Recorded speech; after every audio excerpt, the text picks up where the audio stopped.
Hi everyone, welcome to another edition of the Life Quiz. My guest this time is really a remarkable person. He's a Canadian actor called Dave Sutcliffe, who's probably best known for his long-running stint in the TV show Gilmore Girls. But he's done so much more. He was on Friends, he was on Will and Grace, CSI, a whole bunch of stuff, as well as appearing in movies like Under the Tuscan Sun. He and I met several years ago now in group therapy. I'd just come off my TV show and I was just so demoralized. I was a physical wreck. I was emotionally screwed up too and really looking for help. Dave was in my group and quite honestly, we didn't get along. We really didn't. All my fault, by the way, not his. He's thoroughly likable. This was all about me, but we didn't get along. We talk about that. We talk about his upbringing in Canada from a Catholic background. He's constantly searching, constantly exploring himself. And that's really what makes him interesting. It isn't the TV stuff that makes this guy fascinating.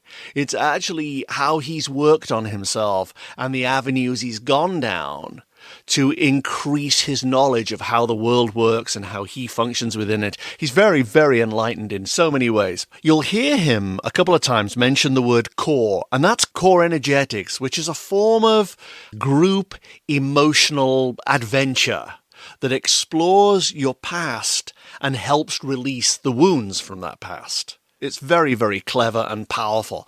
You'll also hear him mention somebody called Anne Bradney. She took core energetics and expanded it into something even more powerful called Radical Aliveness. He's a student of hers. He even became a Radical Aliveness practitioner who can lead groups of his own. In fact, Dave made an 11-part documentary called Group, which I heartily recommend. It's a real emotional experience and brilliantly made. You should check that out. I'll put a link to it in the show notes for this episode. Needless to say, I have a totally different view of him now. All these years later, I find him to be deep thinking, aware, fully present, mainly because of the therapy he's been through. So he talks about all of that, and then he goes on to answer the life quiz, 3 rounds of questions about life, living, and lessons learned. To me, his honesty and his openness are very impressive and a real inspiration to those of us who crave to be free of our bonds and our fears and fully alive. And it starts now. Enjoy. Why are we here? What's it all about? What's the point of being alive? What will be my legacy? Where do we go after we die? The Life Quiz. The Life Quiz. Secrets to a happy and fulfilled life revealed by the famous, the fascinating, or the just plain fabulous. Hosted by Cash Peters. Cash Peters. Where you are remarkable is that you can walk into a room and people automatically like you. How do you do that? How do you manage to pull that off every single time? I do actually feel very comfortable in groups of people. I like groups of people. I like being around people. I'm an introvert as well, but I get a lot of energy, I think, from crowds. And I just like talking and connecting with people. But I also get really shy and nervous and get feelings like, I don't belong. And so part of it is just a cover. Were you like a really popular kid in school? I was a popular kid in school because I was an athlete and, I always had lots of friends and I was able to connect with all the different social crowds. So that was something that I knew right away. Well, that's a gift in itself. Yeah, that I could connect with almost everybody in high school, with the brains, with the jocks, with the preppies, with the tough guys. Like I had relationships with all of them. So I do feel comfortable kind of moving through groups. Was that just very supportive parents then? I did have a very supportive mother. She instilled in me this idea that I could do whatever I wanted. And there was a lot of ways my mother messed me up, certainly, but that was one thing that I got really clearly, right? You can do what you want. And also I came from my mother and my grandmother, all the women on my mother's side. And I share a lot of the traits that they have. They're very gregarious. They're very social. They're from New York. My grandmother would just, sits down on the bus and just starts talking to people, the neighbors. And so, I must have inherited some of that quality. Oh, God, I envy it so much. It can be good. But I get really shy and nervous, But when you walk into a room still, you have that thing. And so you walk onto the set of Will and Grace or whatever you did, Friends, I don't know, whatever things you were on, where you weren't on as a regular, you were just there. Right. Do they just embrace you? Sean Hayes is hugging you. And is that the way it works? I think every set is a little bit different. It depends usually how long they've been going. If the show's been going for 5, 6, 7 years, they're kind of over it. So maybe the welcome isn't as warm. But generally, yeah, people are very supportive and accommodating to the guest stars because they want the guest stars to be good because it's going to impact the show. They want the show to be good. So mostly, yeah, it's those experiences are tricky because you're walking into somebody else's arena and you've got to find your place. You've got to bring yourself out. You've got to do your thing, not hold back, but at the same time fit into what's existing there and find that balance. And it can be tricky, and it's a skill that you learn. You just learn it. Have you ever gone in and they hated you? I've gone in and not been very good. I don't know if they hated me. Maybe they hated me after that. I can be a bad actor, so for some roles, I'm just not getting there. It just doesn't work for me ultimately.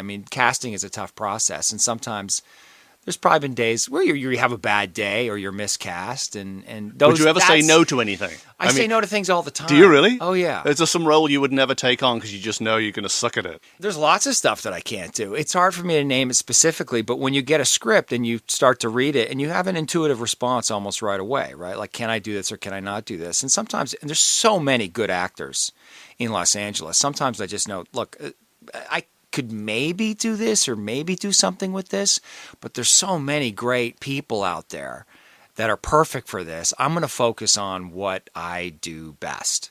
I learned at a certain point not to spend a lot of energy going after things that I probably didn't have a very good chance of getting. And it takes some time to understand like what you're good at and what you're not good at, and also what you want to do.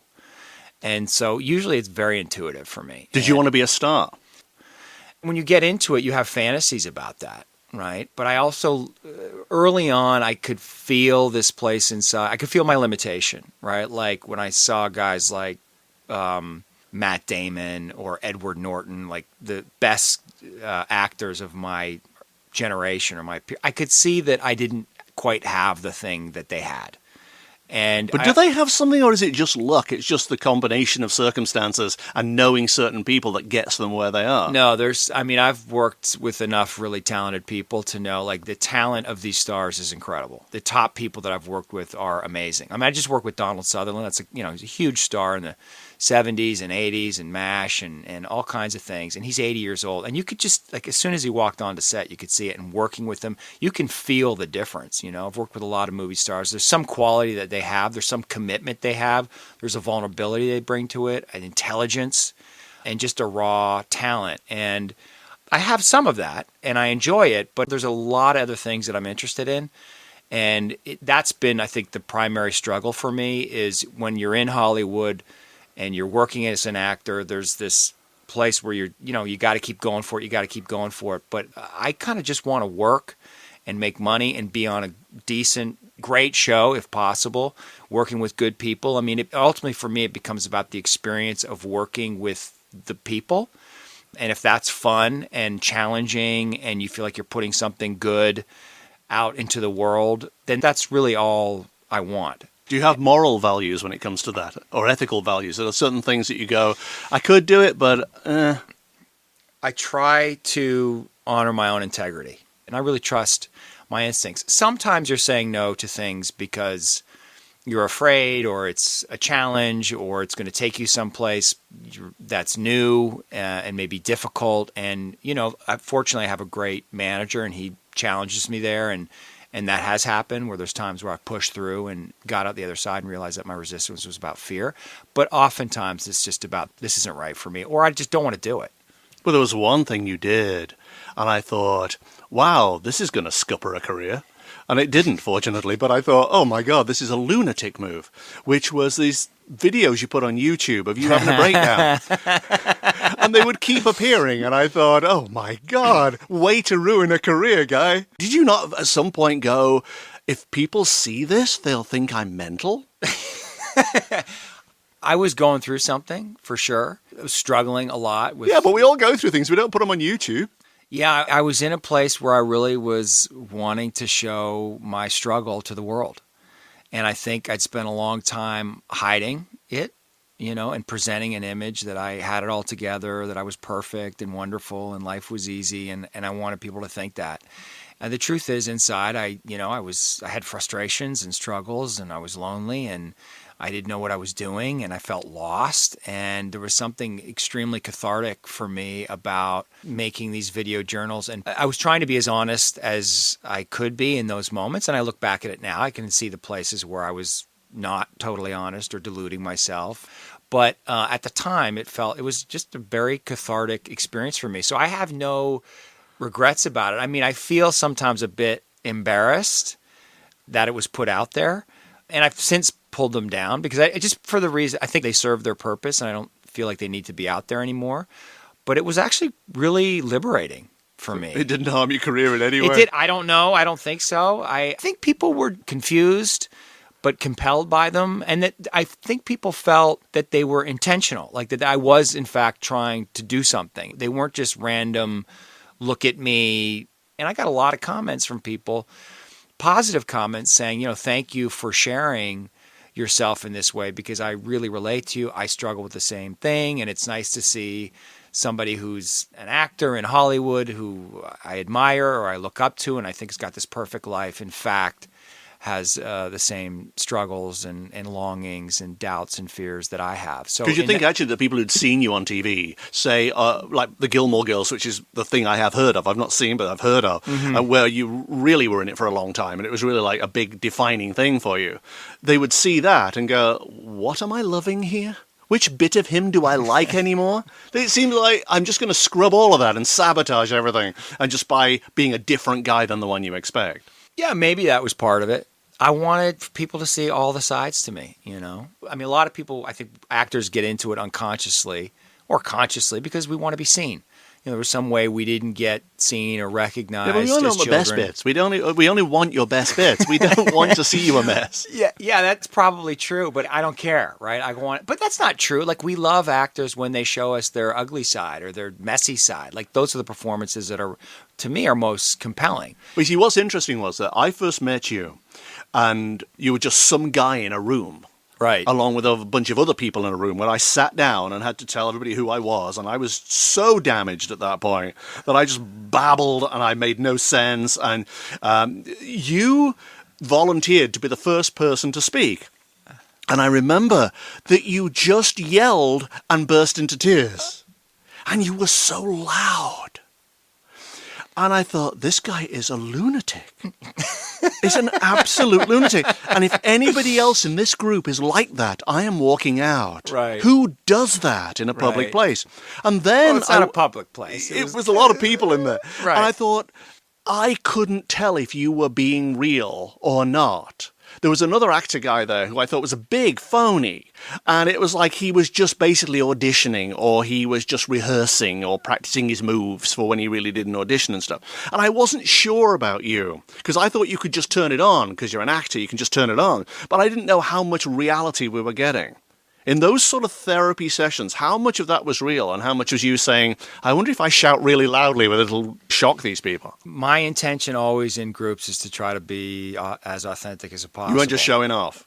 I'm sure on some unconscious level I'm doing all kinds of things, right? But as I understood the purpose of group and the way Ann articulated, or at least the way I interpreted it, is everything you're feeling, every impulse you have, just let it come through. And sometimes it might be false, or it might be a bit phony, or it might be distorted, but getting it out allows you to actually see what it is. And I think we hold all this stuff inside, or at least I did. I held all these thoughts and feelings and impulses and judgments. I held them in. And so group for me became a place where I could get them all out and see what they were, and to see what was underneath them, which was a lot of feelings of inadequacy and fear and pain and rage. So group for me was always a playground to explore my internal world.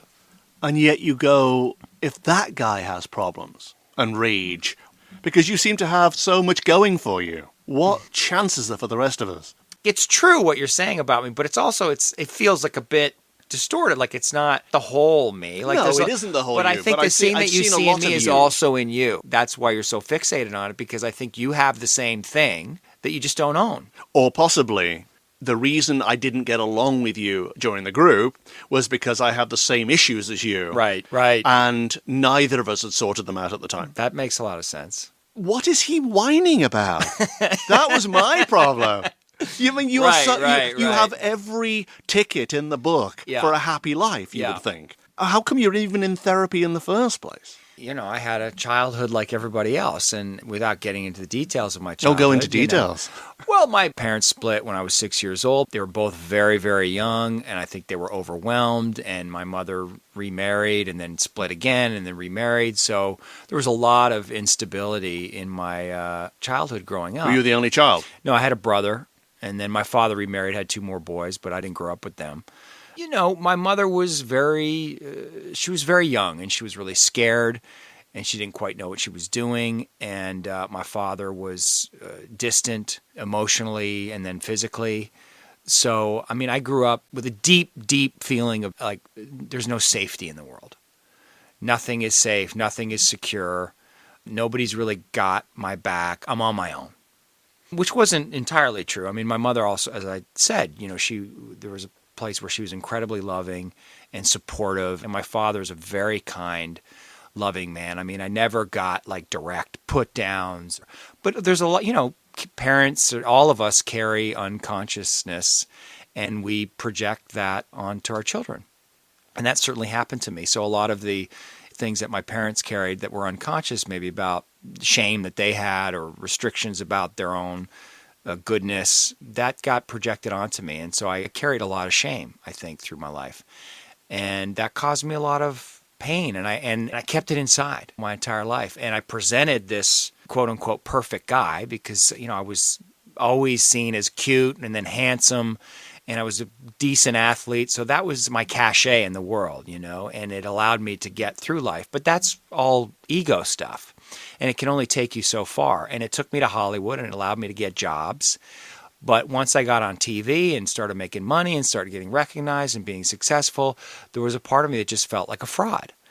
And that there was another part of me underneath that wanted to come out, that wanted to be seen. Like eventually I couldn't tolerate it anymore. I couldn't wear this mask anymore. And what were you doing work-wise when that happened? I remember I did a couple of TV series, and they both got canceled. But they were still, as far as I was concerned, a huge success. I'd got a pilot, and they'd got on TV, and I was in the game, right? I was getting seen for a lot of different things. And then I remember I was about 31 or 32 years old, and I went and did a guest star on Friends. And that was, at the time, I was actually their 150th episode. It was the biggest show in the world. They were making, I think at the time, $750,000 an episode. They were on the cover of every magazine. They were young. They were gorgeous, you know, the whole thing. And I was essentially, if I was to stay on the track that I was on, that would be the pinnacle. A Friends type show would be the top thing that I could achieve. And I remember having a very distinct feeling like, I don't want this. Like, this is not what I want. And that created a crisis. Is what you wanted really to have been one of the cast of Friends? No, I did not want this. You didn't want to be on the cover of magazines. You didn't want $750,000 a week. I didn't want it having to do that job. There's a lot of baggage that comes with what they do, right? There's a massive projection. There's a loss of freedom. There's a loss of anonymity, a loss of privacy. The payoff is prosperity, longevity, absolutely, respect, fame with a capital F. Absolutely. So don't you kind of weigh the whole like plus and minus thing? Well, in the moment, all I knew was like that I had a very strong feeling, whatever motivated it, of I don't want this. It scared the hell out of me. It's like, well, then what do you want? And what are you doing with your life? And why are you doing this? And then it was a couple of years later that I discovered CORE. If anybody heard the Anne Bradney episode, which was like 2 episodes ago, Walking into Fear, she's the one who set up this Radical Aliveness thing. And she was the one running the group that Dave and I met in. when I thought he was an absolute horror and I hated him. I hated you in so many levels. A lot of people hate me. No, they don't. I'm the only person in the it. world who's ever hated you. But complete story. So you went on Friends. You realised you didn't want it. So it's a crisis. But that was contrary, though, right? Was it you just being like a sort of inner child going, no, I want more than this? I think it was. I asked myself, is it just fear? Is it just like fear of having it all? Is that what you're really scared of? Or do you really not want this? And is your life meant for a different path? And those were difficult questions to answer. But I wasn't sure. But all I knew is that the feeling was strong, whatever was motivating it. How are you with fame, actually? Because, I know if you just type your name into Google, there's all these doting women who just would run miles just to touch the hem of your garment. They're really crazy in love with you. Yeah, it takes some time getting used to. Fortunately for me, I'm not that famous. It's not like I can't walk the streets I get recognized generally everywhere I go, mostly because of Gilmore Girls. The show is, incredibly popular. It remains popular because of Netflix, and it's international. Like I get, if I go to Italy or I was in Panama City But that show I'm very proud of, and it impacted a lot of people. So when people come up to you and they, I love Joan Gilmore Girls. Oh my God, I love the show. Like they're looking at you with love and adoration, and that's great. But is a part of you not going, okay, but I was in another series recently. You didn't see that? That doesn't bother me. My experience of it is the experience that I have when I'm working. Right? Actors, like that's our experience of it. The audience experience is seeing it on television. So it's two totally different things. And so I want shows to be popular. It's fun when they're successful. It's fun when lots of people watch them. But if it's no fun making them and I'm having a miserable time, it's not really worth it. So when you were on Friends, go back to that because we didn't finish that off. Right. You realized it wasn't for you. Yeah. What was your decision? Well, I kept going and struggled for the next few years and then kind of got my shit together at a certain point. And then I had a couple of years where it went really, really well. I did a movie that opened Sundance, and I did another movie with, opposite Heather Graham, who was at the time was really hot. And then I did a sitcom for ABC, and it was, things were really going my way. And I was relatively young and in my prime, but I was still unhappy. Underneath it all, there was still this place where I wasn't feeling completely satisfied. And what would have satisfied you? Well, I didn't know. That was the question, right? So, I was like, that's the problem, right? It's the classic, I've got everything I wanted and I'm still not happy. Now what's going on? Right. It was that. It's a pretty typical situation. And I'd done a little bit of core energetics therapy in Toronto when I was back there working through a friend. And really enjoy. And I started therapy when I was 26. Most actors are in therapy. We like therapy. We like talking about ourselves. We like exploring our emotions. It's almost part of the gig, right? You have to know yourself emotionally if you want to be an actor. But there was something about the core energetics work that really touched me and I was really drawn to. And then when I went and did the week-long retreat at Esalen, I think it was 2006 with Anne, immediately I was just blown away by the work and by her and by the experience of it. The experience that I had was incredibly profound and moving, and I understood things about myself in a deep, deep way, things that I had never understood that were buried really deep, and that completely changed my life and my perspective on the world. But also just being in the presence of other people going through their process and watching them. And often you start off in groups, and in this case it was like 20 people, and it was mostly women in their 40s and 50s, and I was judging them. These losers, like I'm not like them. They have all these problems. I'm not really that way. And by the end of the workshop, after seeing them all work and seeing their vulnerability, you realize we're all the same. We're all walking around carrying the same stuff, man, woman, it can be unique to different people, but underneath, it's all the same. And did you bring your fame with you to that group? Some people knew who I was, they're fans of Gilmore Girls. That's pretty daunting, though, to be on TV and then be in a personal group thing like that where you're exposing yourself to the world. That's really... Well, it was actually a very brave thing to do, as a matter of fact. Exposing myself to 20 people in a room and 20 people who have email. Have email, but there's a confidentiality agreement. And actually, the first time I went up there, and I don't think, I'm not breaking any confidentiality, but because she talks about it all the time. But I remember Alanis Morissette was not at our workshop, but she was at another workshop. So there's this enormously famous person who she goes up to Esalen all the time and does workshops. And I just made a decision, like I wasn't going to let the fame get in the way of my commitment to understanding myself. And then in fact, it's like, you know, it goes back to the videos I made. There's an opportunity there to show people things. Like the fame gives you opportunities. And so I try as best I can to use the fame for good and to share with people what I've learned and to share myself and to share my struggles and hope that they can see. Because we have these ideas. And look, I've been working in Hollywood for 20 years. And it's like I've met a lot of really famous people and super successful people. And they're fucked up just like everybody else. Most of them hide it. I mean, you're seeing it come out more now because of social media. We're starting to feel their humanity a little bit more. But I just got to a point where I was like, I don't want to hide behind that. I want to try to be as real a person as I can be in the world. First and foremost, for me. Why is that so special, that radical aliveness thing? Why is it unlike other things you could go and do? I keep telling people about it, and I never tell them in a way that suggests that they should go and do it. They always just run a mile the moment I tell them what it involves. Right. And then I say, you should watch your documentary. And then they go, oh, no, I would never do that. I would never do that. Yeah. And so I actually feel very virtuous for having gone through it in my own little way, because I did it and came out the other side. But how was it coming out the other side? Well, basically, it was a shame you were there, to be honest with you. I think I would have had a more successful run of it if you hadn't been there. You were a huge impediment to my success on that thing. And the reason I hated you was, one, you look like my brother.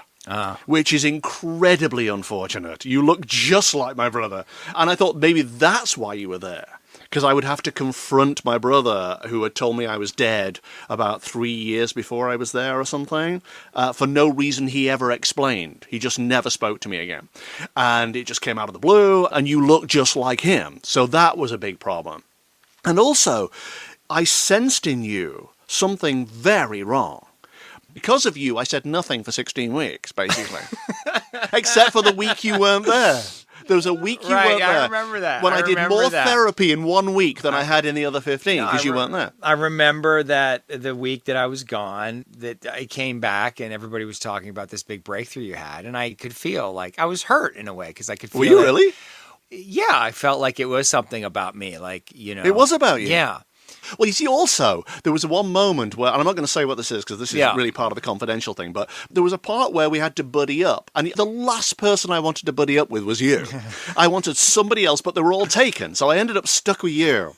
And then she goes, now you have to say a confidential thing that you've never told anybody else, and just say it to your buddy. So everybody's doing this, and obviously we can't hear what everybody's saying. And you say something to me that's so disturbing.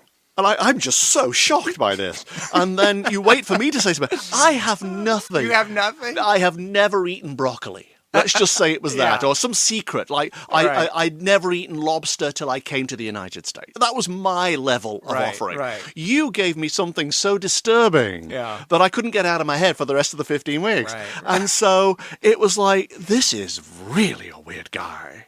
And if I had said, I have an issue, Anne would have said, Dave, why don't you come up here and be his father, his brother? And then it would have been the end for me. I'd have just walked out. Right. Who knows what would have happened if you'd said that? Well, you'd have yelled at me. Know. I don't know. Oh, I'm pretty sure, because you yelled at everybody.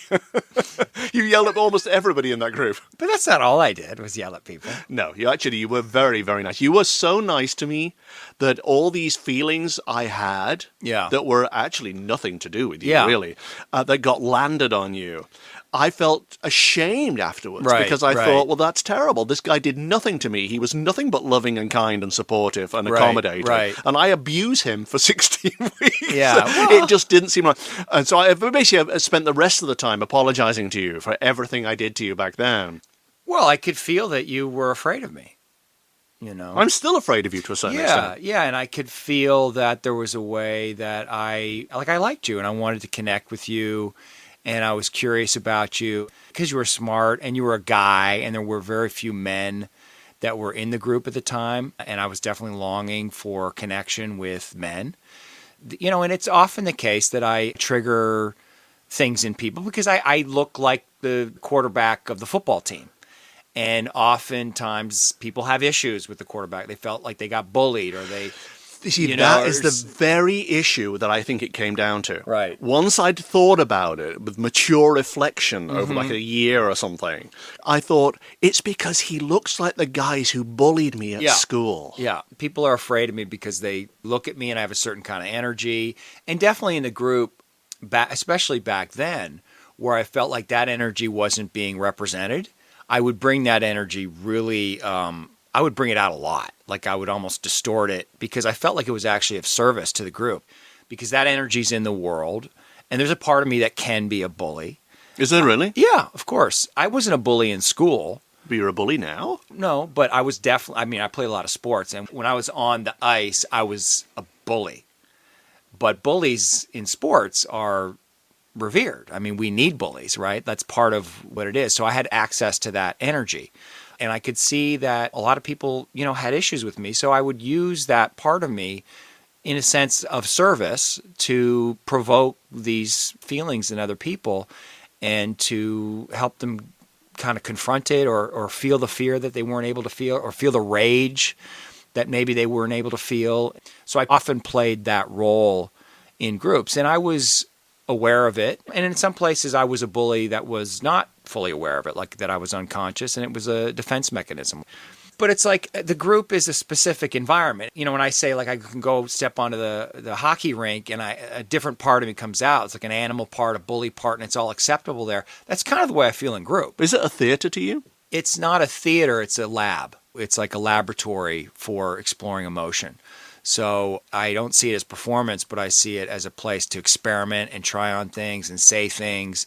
And what I have this impulse to say this thing. It's a terrible thing to say, but I'm going to say it out loud and see what happens. That's what Anne is teaching, and that's really, in a sense, what radical aliveness is. I mean, we need to take responsibility for everything we say, everything we do in the room. But as I understood it, the game, in a sense, was like, don't hold back anything. And if you don't hold back anything, and if everybody in this room brings out everything and is willing to risk that, we're going to go somewhere together as a group. We're going to discover something about ourselves and about the group. And it ultimately is going to bring us into a deeper state of connection with ourselves and with others. Like I felt really always connected to that intention. Sometimes I was maybe further away from it. You get lost a little bit.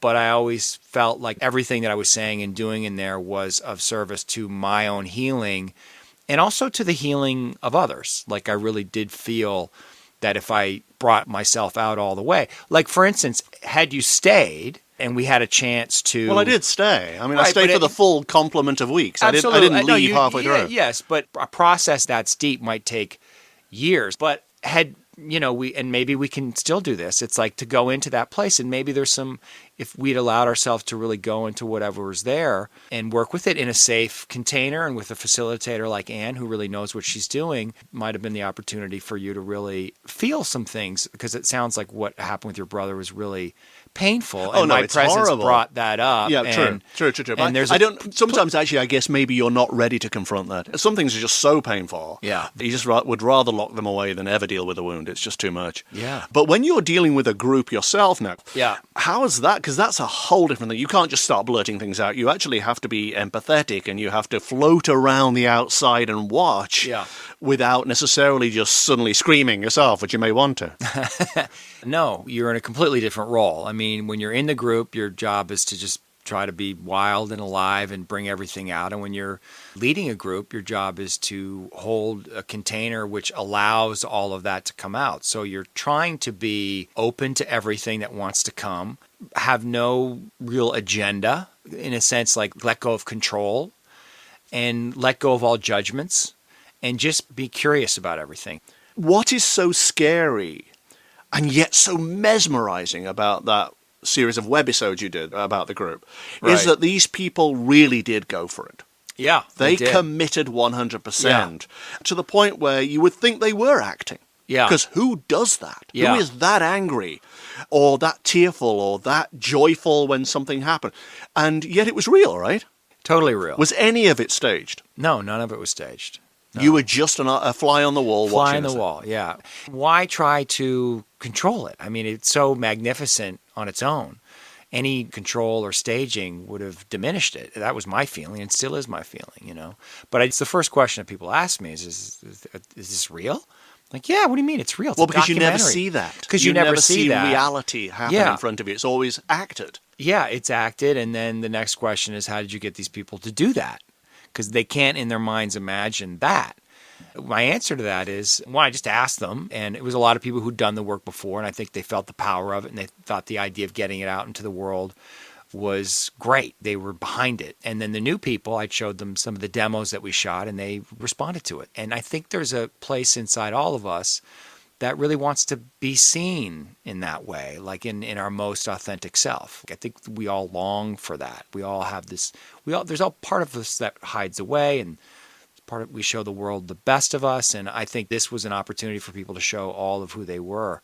Even to this day, I mean, while I was editing it, it took me 5-6 years to edit it. Over and over again, I would just be blown away and it's so filled primal. with admiration. It is so primal. It's so primal. It's so beautiful. It's so real. It's so unique. There's nothing like it. And I'm super proud of it, and I'm happy that it's out in the world. So go back to Friends. You're not happy, realize exactly. it's not right for you. You're Right. editing this. Yeah. You're making this thing, which is absolutely magnificent on every level. Everything I've seen of it is magnificent. Thank you. Don't you go, this is it? Yeah. Somewhere in this is what I was really put here for. Yeah, that's exactly how I felt, this is what I'm meant to be doing. Friends is great. I love Friends, you know what I mean? But I have something different to give the world that's unique to me. And, going back to that first workshop that I did with Anne, I had two really strong impulses. One was, I want to film this. This has to be filmed. This is incredible. The world needs to see this.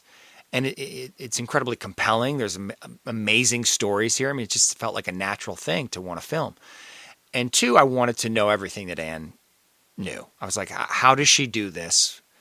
What is she doing? And I want that knowledge. I want that skill. I want that information. So that's why I did her training program and went through it. And I, did all of her workshops and tried to soak up as much information and knowledge as I could, and just to be in her presence. But also the advantage that I have is editing that film.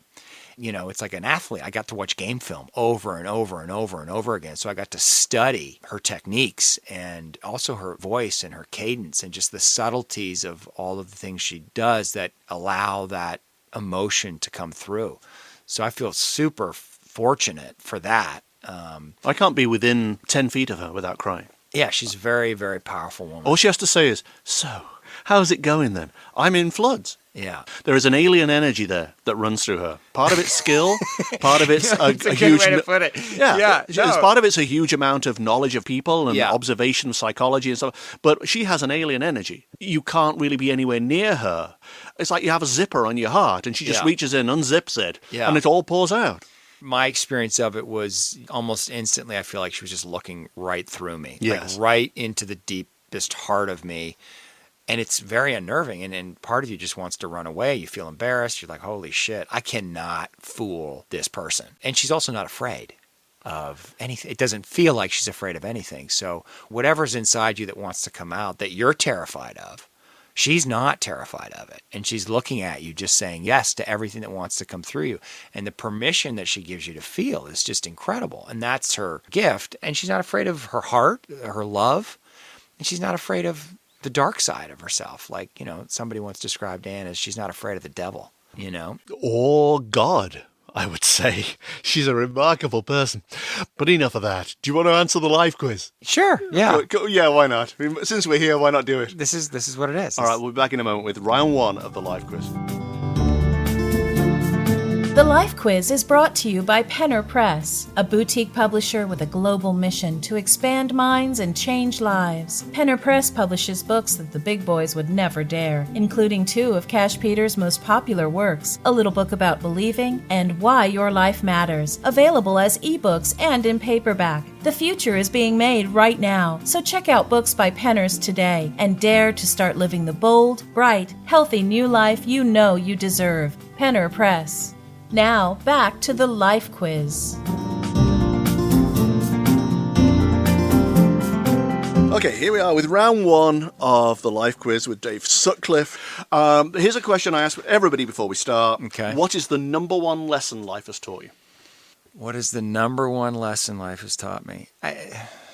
Don't hold back. Just go for it. Don't hold what back? Don't hold anything back. Just go for it. You can't control life. You can't know where it's leading. You know, it's good to have a plan and a direction, but you ultimately have to surrender to what wants to come. You have to let yourself be a little bit out of control, I think, and trust it. Trust the impulses that come that are guiding you, even if they take you off into the woods, into a left turn, and you're lost for a couple of years. That ultimately that stuff is all going to serve you. And Steve Jobs has said you can't make sense of your life until it's over and you're looking back at it. And I think to just stay in the unknown and trust it. What about embarrassment, though?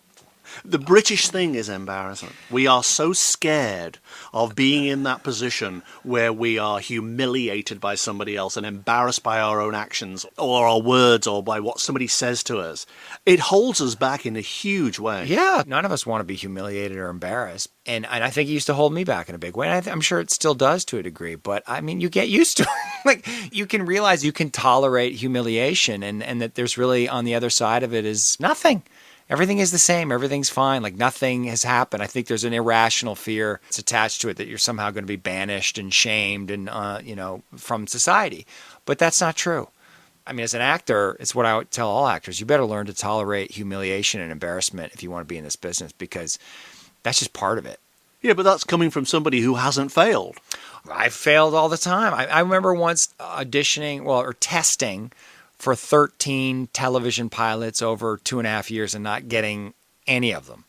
And I've had all kinds of canceled TV series, and I've showed up on set days where I've just stunk it up and couldn't connect and was bad, and I knew I was bad and everyone else knew I was bad, and you're walking away and just, I've failed all the time. Does cancellation feel like a dagger to the heart, or don't you care?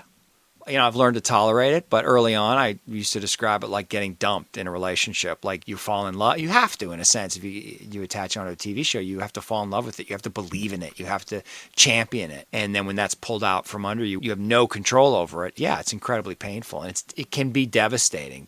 I did a TV series last year that got canceled, and it was a great experience, wonderful people. The show was good.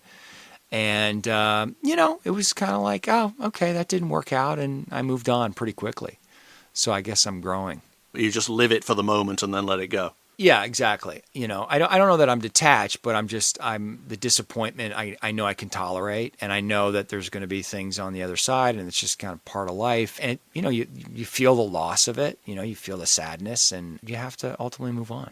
But in a way, you're very, very lucky like that because your name is not above the title. Yeah. You're just a really solid member of the group playing the roles. It's not like, oh my God, that Dave Sutcliffe, he's had 4 series bomb so far. People don't realize you were just in something that was on television. You're on TV. Yeah. Right? So that's a big deal. Yeah, I like it that way. I went back to Canada a couple of years ago and I did a lead on a show, and that ran for 2 seasons and it didn't get renewed. And, some of that, as the lead actor, so you were like above the title on that one? I don't know above the title, but I was the lead. I was the main guy. So, some of that responsibility falls on me, but not all of it. I mean, it's a team effort. It's the writers. There's all kinds of things going on. But right now I'm in a situation where or at least a point in my life where the idea of being 3rd or 4th in the call sheet, where I'm not carrying the show, where I work a couple of days a week and contribute and I want to have good scenes and be challenged. But because of the other things that I'm interested in, doing groups and the Cornergetics work, and I want to produce more films, more documentaries, the idea of not having to carry the whole burden of a TV show is actually quite appealing to me. Okay, round one. Round one. Calm down. It's only a quiz. This is the experience round, and it's just based on how much you've lived, where you've been, what you've done, and what you've learned from it, actually, the meaning you've derived from it. Question 1, give me one major thing you would have done very differently or not done at all if you'd known how your life was going to turn out. That's a hard question to answer because in a way, like I don't really have any regrets or would want to change anything because I've reconciled myself to my past. Yeah, but we've all got those moments when we look at it and go, God, I wish I'd not said that thing. I wish I'd walked in a different door that day or not shown up. It would have made a world of difference. So is it like something specific, or is it a broader... I wouldn't have got married. Right. I wouldn't have had kids. I wouldn't have left home when I was 12. Or, those sort of things that actually obviously made a difference. And you look back and you go, eh. The one thing that I think about is I started acting when I was in university in my second year. I did a small role in a play, and then immediately I directed a play. The next thing, because I watched what the director did, and I was like, well, that seems like the best job, and I have a feeling that I could do that. And I did, and I was a natural. And at that point, you're not just directing the play, you're producing. I mean, you're doing it all. And I loved it. So over university, I kept going back and forth. I'd act in plays, then I'd direct and act and direct. And when I graduated, I decided to pursue acting. I'm not exactly sure why, but knowing that, well, I'm young and sort of look like people look on TV, and so now's the time. And that ultimately I can get into producing and directing. I do wonder what my life would be like had I started trying to produce and direct things at that age, because I feel like that's actually my real skill set, and that the acting has been a way that I've been able to express myself, but acting is a way that I'm working out my emotional issues. I think Marlon Brando has that quote, like, acting is the expression of an erotic impulse and quitting it is a sign of maturity. I completely relate to that. So I often wonder where I'd be if I'd chosen directing and producing over acting. It's not too late, actually. It's not too late. I mean, that's ultimately what I want to move towards is, I don't know, the problem with being the director is you're on set 12, 14 hours a day. And I don't know that I want to work that hard. A producer can kind of come and go, and really the skill set of the producer is very similar to facilitating a group. I mean, that's essentially what you're doing, right? And that's really why I did the training program initially. And, a big part of Anne's focus in her training program is leadership. She wants to teach people how to be leaders. And I thought, if I can get a little bit of what she does and apply that into the world that I'm in, filmmaking, and show up on set with that skill, there might be a chance for me to be a really effective and useful producer. So that's my aspiration. Sets are crazy people, writers, directors, actors. Everybody's terrified, and it's creative people, and they're all in the creative process. And so they're all a little crazy. They have to be in order to make it work. And I remember when I first started doing it, I'm like, where's the sane person? Like, where's the daddy, the good dad or the good mom? Like, who's holding this down? Everybody seems fucking nuts. And it was kind of recreated my childhood. Like, I'm on my own again. And so we often give the thing that we want, right? We scratch your own itch. So that's kind of what I want to do, is like be that person that I longed for, because I have a feeling that a lot of people are longing for. Yeah, I felt exactly that same way. I looked around me on that show that I did, and I thought, I'm the only sane one. In this entire endeavor, I am the only sane one. And I thought, I am not suited to this. I'm not suited to being the sane person in an insane environment. I'm just not. And I'm not that stable myself. But compared to these people, I thought I was incredibly stable. But maybe insane people do. I don't know. It was very, very strange. Question 2. Nominate one characteristic about yourself that you would have changed if you could, which would have made you a better person to know. The thing that I'm working on now is just trying to be more vulnerable in an authentic way. I think, my defense mechanism, I had a lot, and I still do. It's like I have a lot of arrogance that's a cover for my fear and insecurity. And I think that has stopped me from being in genuine connection with people. And so I've spent a lot of my life feeling really alone because of it. But see, I imagine you have 100 friends you could call right now and get together this evening and hang out with them. Oh, Dave called. Oh, great. I imagine you are just the most popular guy one could possibly know. How could you ever use the word lonely? Well, it's a feeling, right? Like, but brought on by circumstance. Not necessarily. You can be lonely in a crowd of people or at a party with all your friends and still feel lonely if you don't feel really truly connected. I do have a lot of friends, but I'm also somebody who's spent a lot of time isolating myself, and I think I went through a period of time where I needed to do that. Like, it was important for me to really go all the way into it and understand it, but it became something that almost like an addict, like that I had to start to check the behavior and make sure that I didn't spend too much time alone, or that I got out every day, that I made connections with people. This is true for all of us. I mean, we learn survival skills as children that help get us through that time in our life. And then those same adaptive mechanisms can stop us from being in connection with people in the world. And so that happened to me. It was like my bravado, my arrogance, a lot of the stuff that you saw when we were first but I in didn't group see together. Arrogance, though. I didn't see arrogance. Well, I probably try to hide it with like this. Yeah, the deeply disturbed person. Right. On some level. Yeah, I think that's you right. weren't a unit, a solid plugged-in unit. Yeah, you were an angry guy. I'm relating to you on two levels. One is what you look like, which happens to be like my brother, which is unfortunate. Right. But also, the energy one is the way I relate to most people. And I can't walk into a room of people. Like a restaurant's really difficult for me because I've got everybody's childhood gnawing at me as I'm walking through. And so I have to be very, very careful when I go into a room, which is why a group is a really difficult thing for me. Yeah. Particularly where they're a therapy group. And with you, I just sensed something way off. There was something not correlating between the person who was sitting there and the person who was behind the mask. Yeah, that's right. You had a dark energy to you 7 or 8 years ago that I don't see as much of now. Well, I was afraid. I mean, it was really fear was what was underneath all of that. And Fear of what? Nobody's going to reject you because you're you. well, Nobody's not going to like you because you're you.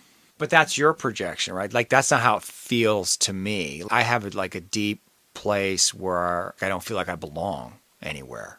I mean, of course, it's all distorted, right? And so, yeah, externally, you look at me and my life, and it looks like, well, what the fuck is the problem? And I'm very conscious of it now, like to catch myself and say, like, that's an old story. That's not true anymore. Like, you do, in fact, belong. You are okay, and there's nothing wrong with you. And you're going to face rejection, but you can tolerate it. And you can reach out and connect in an authentic way. And not everybody is going to get you and see you, and that's okay, too. Like, I can tolerate those feelings and still stay in connection.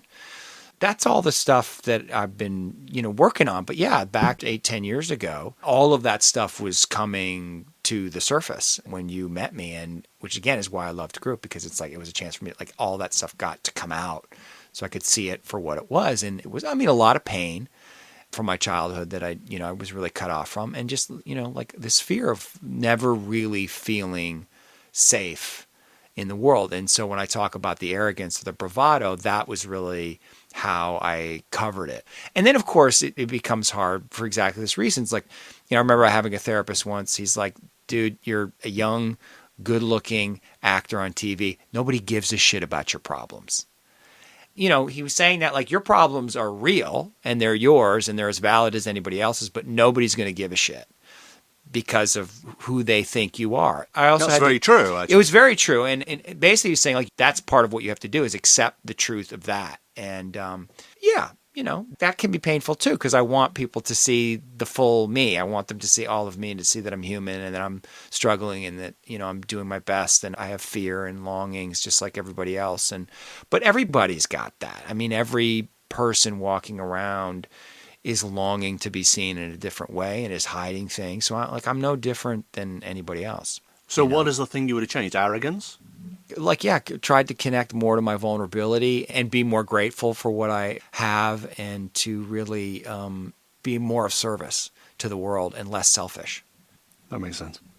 This is question 3. What's one lesson in life that you were once told was true, but which you found not to be true at all?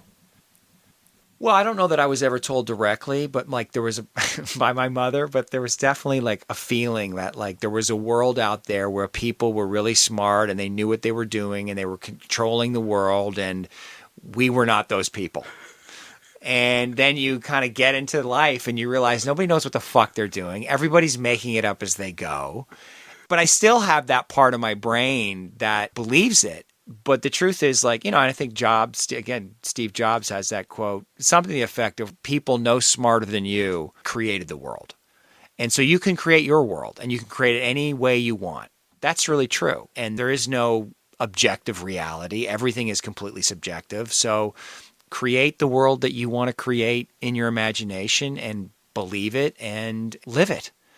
That's an incredibly empowering thing. And what comes along with it is real self-responsibility. Because if you're telling me that it's like I'm responsible for the reality that I live in, well, then I can't blame anybody. I can't blame my mother. I can't blame my dad. I can't blame my ex, whatever, this casting director who won't see me, or the actor that I'm working with who's a pain in the ass. It's like all on me. That actually is incredibly empowering.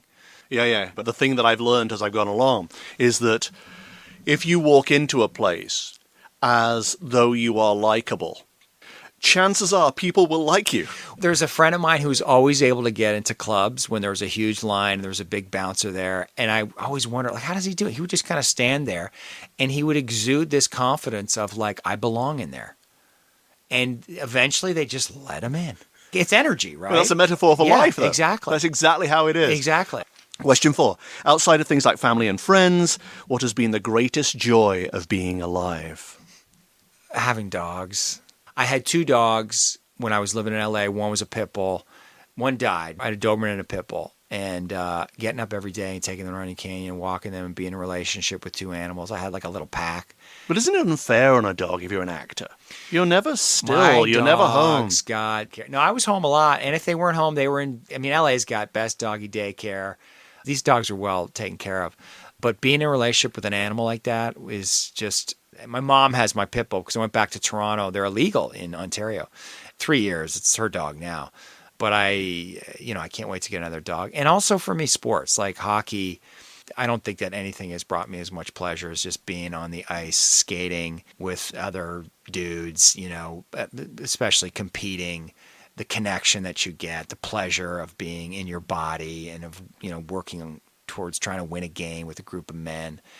I just love, it's the thing, as I get older now, I don't really play as much as I used to. My back, it gets sore and I can't really play, at the level that I used to. It's the thing that I miss more than anything is that. But isn't it weird that you don't mention relationships in that? You go for dogs and teams, but there's no relationship. But it is. It's the relationship with the animal. It's a relationship. Yeah, but why are you not in a relationship with a woman, or why are you not actually in a relationship?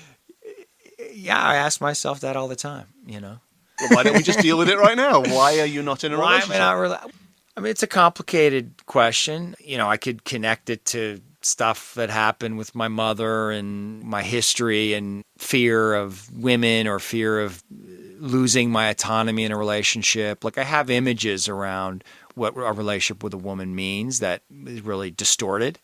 I think that's different now. I want a relationship with a woman. But you're such a catch.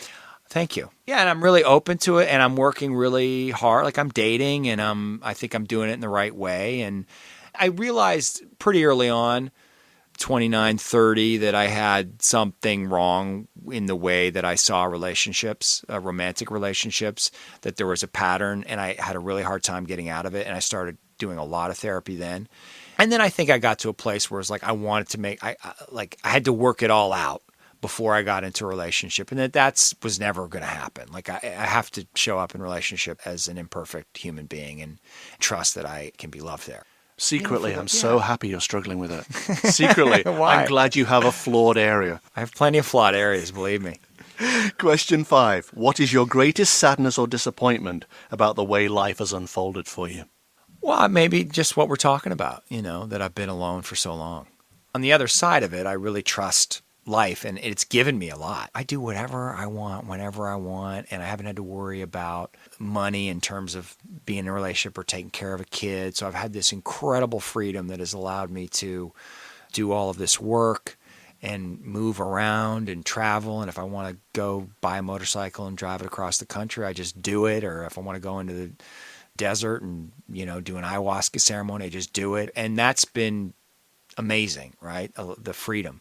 And I've been alone to contemplate, my life and to get in touch with myself. But yeah, the flip side is I've been alone. And so there's a place where I'm really longing for a deep romantic connection with a woman that hasn't been there. And that's probably the source of most of my sadness. You're married, though. That's something. You actually went in all that way. Yeah, but I was married for 4 months, so it was more. Oh, it's only 4 months? Yeah. I mean, it doesn't feel real. I mean, Did you do it for a green card? Didn't do it for a green card. No, we did it because it was an on-again, off-again relationship that, was tempestuous. And, in one of the getting back together. She was like, if we're going to do this, we got to get married. And I agreed. And 4 months later, we went to Vegas and got married and just, close family. And then, right away, I knew it was a huge mistake. We should not have got married. And How do you know you're not going to be like that a second time? I don't know. That's the fear. You see. Question 6. If you had to pass on one piece of wisdom or advice to an impressionable child, what would it be? There are things inside of you that you know about yourself that only you know and that you can't even articulate to other people. To trust those things, like to make those voices, those impulses your God, so And to where's speak. that coming from? I don't know where they come from, but I feel like that's true. That's your soul, actually. Yeah, your soul. Your God. I always say your soul is like your SIM whatever. card. Yeah. It's the thing inside of you that nobody else has. Yeah. And everybody else has their own soul. I Yeah. think people confuse it with spirit, which is Yeah. a different thing entirely. But your soul is like your blueprint for your life. Right, And right. And if you wander off, it pulls you back, Yeah. or it tries to, and so on. So that's your soul, right? Yeah, I like that metaphor. It's a But great blueprint for your basically, life. trust your SIM card. Trust your SIM card, yeah. Also, the flip side is don't live by anybody else's idea of your life. That's know? hard. Yeah. Because coming back to that point you said where nobody knows anything at all about anything, Yeah. you think they do. Yeah. Somebody who says with enough authority Yeah. A, B, and C can persuade me that A, B, and C are true, even though I can think, yeah, that doesn't work really, but I can be persuaded because they're saying it with such authority. Yeah, no, it's a very hard thing to resist, especially when you're unsure or you're feeling vulnerable and you're scared or you're trying to figure stuff out. It's easy to fall prey to somebody else's version of what they think your life should be. But that's actually the thing I feel most proud of. I feel like I've followed my path, not in every moment with every person, but overall. I've done it my way. It's been messy and I've made lots of mistakes, but I feel like I am following that blueprint and I'm connected to it and I stay connected to it. Question 7. Why do you think you were put on the planet? Are you satisfied that you fully justified your time here?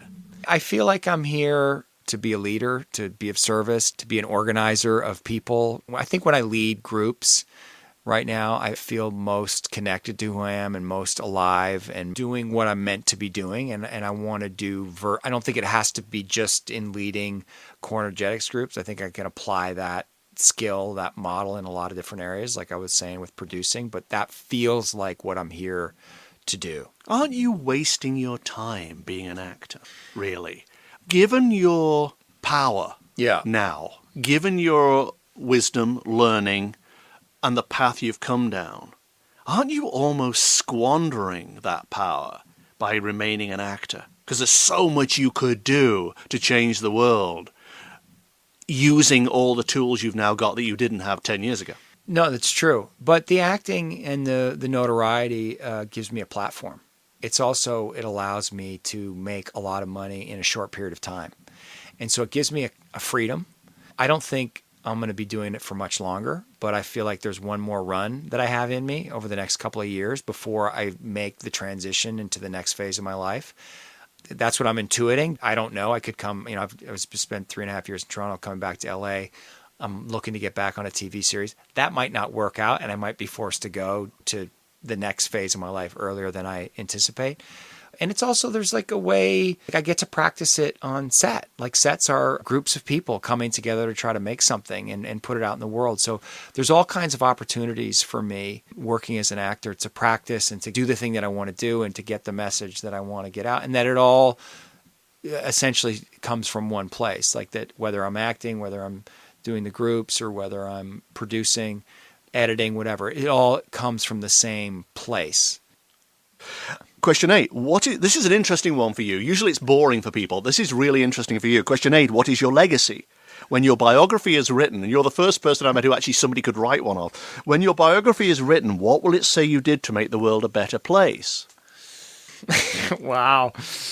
Well, hopefully, It's yet to happen, actually. Yeah, yet to happen. But no, I mean, I feel really proud about Group, putting that out into the world. It was a real struggle to do it. I financed it and I spent 5 years working on it. And I think a lot of people thought that I'd gone crazy, and I did go a little crazy. And Didn't I put money into that? You did put money into it on my Kickstarter campaign. I did. And a lot of people contributed, a lot of people supported. I think my agents in LA and Hollywood thought I'd gone a little bit nuts, and but now that it's out there and it's going to be out there, it's a beautiful wonderful thing about the internet. It's just out there forever to be, watched and appreciated. And I feel like it's part of something bigger. Like we're in a phase where our consciousness is evolving very quickly and in a lot of different ways. And I think the work in core is part of it. But I'm very proud to put something out in the world that I think is impactful and unique and powerful and beautiful and complicated. I feel like it's a work of art. And it actually is. I would go that far. It is a work of art because it's not only beautifully shot, but if it were acting, it would be beautifully acted. Yeah. But it's just disturbing because it's real. And I feel like also, and I'm saying all this stuff, and I don't feel like I personally created it. Like the group and those 20 people, we created it together. Yeah, but now you're just being humble. I don't think that's necessary. It was your vision. You executed it and you saw it through. Right. And I think you, again, take responsibility for it, both good and bad. I mean, you did an amazing thing. Thank you. Yeah. And I am very proud of it. And if I died tomorrow, I think about that sometimes. It's like, what if I die tomorrow? It's like, well, I did that. And that's a good thing for the world. And it's good for the world. Question 9. In what way are you still searching? Well, you are. Yeah, I don't think I'll ever stop searching. No. Question 10. What, in your view, is the bigger purpose of life? Why are we here? I don't know. I think it's beyond our comprehension. I don't think we're meant to know. I think we're here to evolve. That's what I feel like my job is, here on the planet, is to facilitate my own evolution and to facilitate other people's evolution. What the purpose of that is, I don't know, but that's very clear. To me, that's what's happening. The species, human beings, are constantly moving toward, evolution and higher consciousness and towards something else. And I think we're actually at a point where we're about to change into something else. I think, human beings we're about to become, one with machines. And at that point, we're going to be a whole other species entirely. So, and I don't know where that's all going, but it's exciting and it's interesting and I'm happy to be a part of it. But I don't understand it. I think it's a bit like a staircase life, and that each lifetime you go through is like another step on the staircase going up.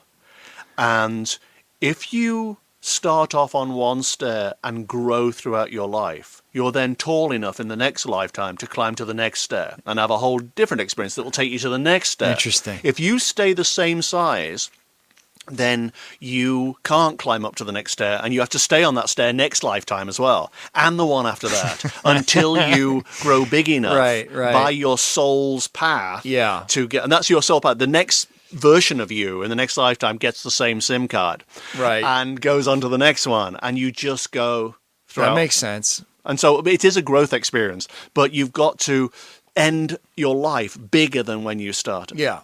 Spiritually or experientially. Yeah, we're here to grow. Okay, that's the end of round 1, and we're back. Usually by this time people are weeping. We're back with round 2 in a moment. Hi there guys, Cash again. I normally butt into the show at this point to suggest you donate to it. That's how these shows get made. Not by people giving thousands of dollars, but by listeners contributing $10, $20, something small to keep the show running. Because although it's free, it isn't free to produce. It actually costs money. So if you feel like you got something from this show, if it energizes you in any way or teaches you something, and you feel like contributing to it so it can continue and more people can learn from it, then just go to cashpeters.com. That's my website, cashpeters.com, and there is a donate button. Click on that, and you can donate to your heart's content. Okay, enough of this. Thank you in advance. And now back to the life quiz. We're back with round 2 with Dave Sutcliffe, and this is the blind round. There are 15 questions. I love to see people's faces drop when I say 15, but you only have to choose 5 of them. Just give me a number between 1 and 15, please. 2. What's your greatest weakness or vice? I can be lazy. Really? Yeah. I would never have thought of you as a lazy person. I can waste. I mean, I can work really hard, but I can waste days at home doing nothing. You see, you'll regret that later. Yeah. You'll look back on every single one of those days and go, oh my God, what was I thinking? But I get a lot of pleasure out of it, and so maybe it's something that I need to do for myself, because I do work really, really hard. So maybe it's just a story in my head that it's bad when it's actually not that bad. If you enjoy it. Yeah, That's I a do. simple I litmus. do. Do you enjoy it? If Yeah. you do, that's fine. Yeah. Another number, please. 3. Where do we go after we die? I I have no idea. I don't know. Where do our souls go? I don't have any sense of that. I believe that there's a consciousness and that it's like all one thing, and that consciousness is like an energy, or it's God, and I think we are receptors for it. And then I think when we die, like we die, but the consciousness is an energy that remains. So we go back into whatever that The field great is. soup. Yeah. When Steve Jobs died, he went, oh, wow. What was he wowing at, do you think? I can't imagine. I don't know. I mean, probably I only say this because I've done a lot of ayahuasca ceremony, not a lot, but a few ayahuasca ceremonies recently, which does give you, they talk about it as like some kind of experience of death, but it's pretty profound and pretty deep, and gives you a feeling of being connected to something greater. And so I think that the wow of this is all one big thing. It's just all an expression of one thing, and we're just a part of it. I think that, it's the 2001 Space Odyssey kind of, it's just like, wow. My energy healer died. She had a heart attack and died. And, she's back now. Right. But she died. And she said, it just makes you want to laugh now all the time. Right. You just realize that death's going to be so much fun. It's just a release. And it's so much bigger than you imagine. And we're just stuck in these puny little lives, and we should just laugh every day. Right. It's so ridiculous. Yeah. I can't get angry. I just can't invest myself in anything. It's just like so much fun now to Good live. for her, yeah. Now I've seen what death is. She said it's nothing to worry about at all. It still scares me. On my ego. That's your ego saying, I'm going to let go. Yeah, it doesn't want to let go. You know what? I don't think I'm scared of dying because I'm closer to it than you are.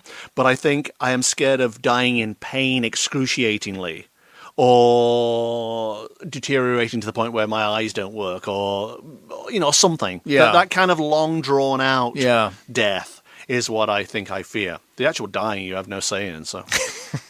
Why are you laughing? You don't. I know. It's just funny. It's funny. Another number, please. 7. What, where, or who is your refuge? What, where, or who is my refuge? It's not a who.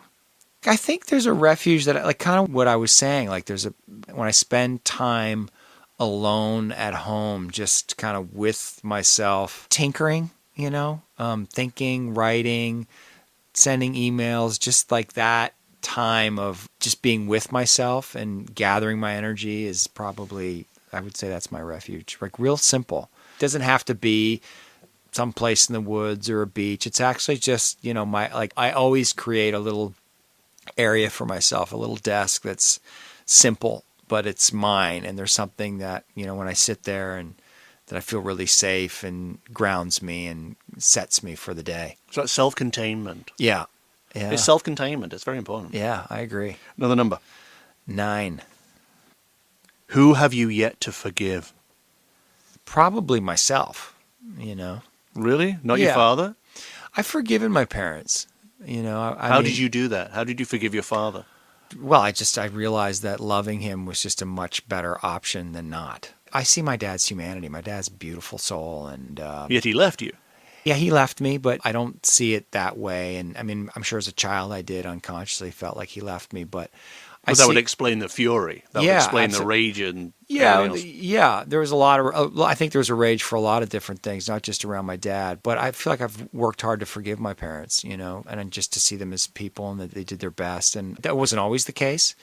I think I had a lot of anger toward them for a long time, but I let go of that because I think one of the things for me is, like, historically I've been really hard on myself, and so letting go of that and being much kinder and softer with myself, and really, forgiving myself for probably the ways that I betrayed myself when I was younger, and still do occasionally, because those are incredibly painful moments. Like, self-betrayal is just deeply, deeply painful, and so I think there's still some place. How did you betray yourself, though?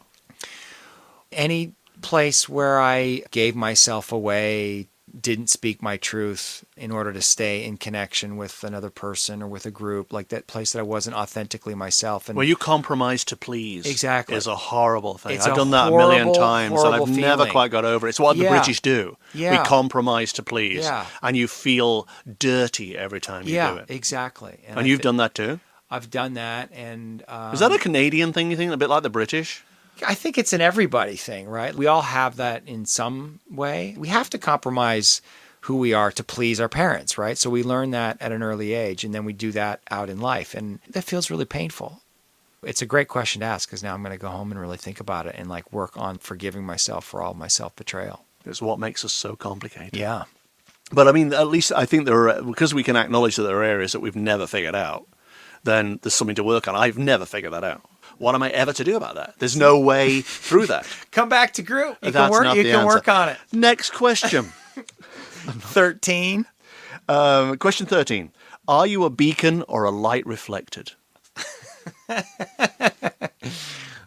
I want to be a beacon. So it strikes me that by acting, Yeah. you're a light reflected. You're definitely a light reflected. And you are as a- maturing Yeah. into what I Yeah. call a beacon. I mean, acting feels like you are there to serve somebody else's vision, and there's dignity in that. But you, in that sense, you are light reflected. But where I would like to move to is to be, more my own vision and to be the beacon.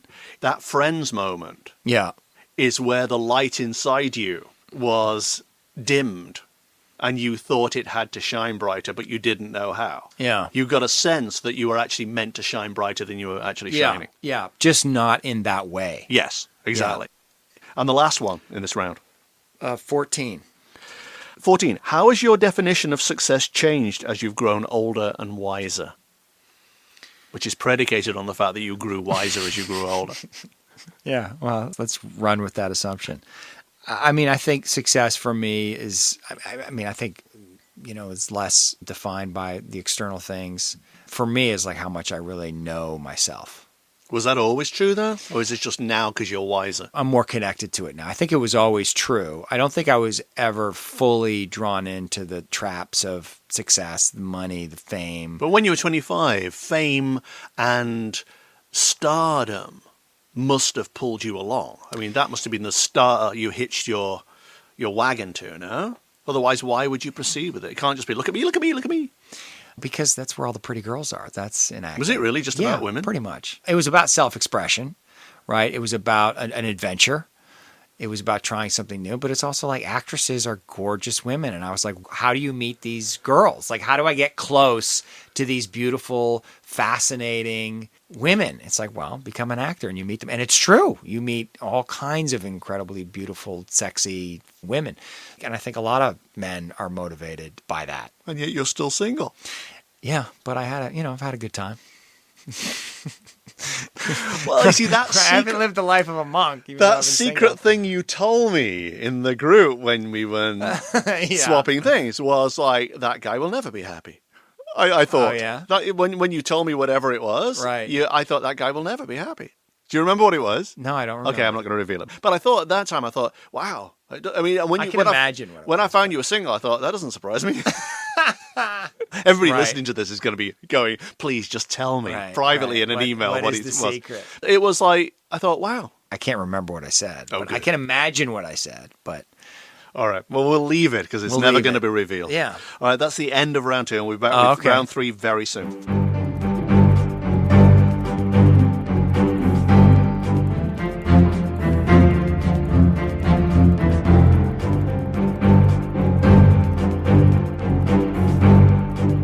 Okay, we're back with round 3 with Dave Sutcliffe, and this is the wrap-up round, just 3 questions, and they're really easy. Question 1, you're rushed to the hospital. Doctors say you have 48 hours left to live. What would you do in those 48 hours that you've not done so far? I would just spend it with people I love. That would be it. I'd eat some great food and drink some nice wine, and I'd be really selective about who I wanted and when I wanted them and how much time I wanted to spend with them. I mean, but yeah, I'd want to spend time with all No the people priest? that I love. No priest. Not a religious guy?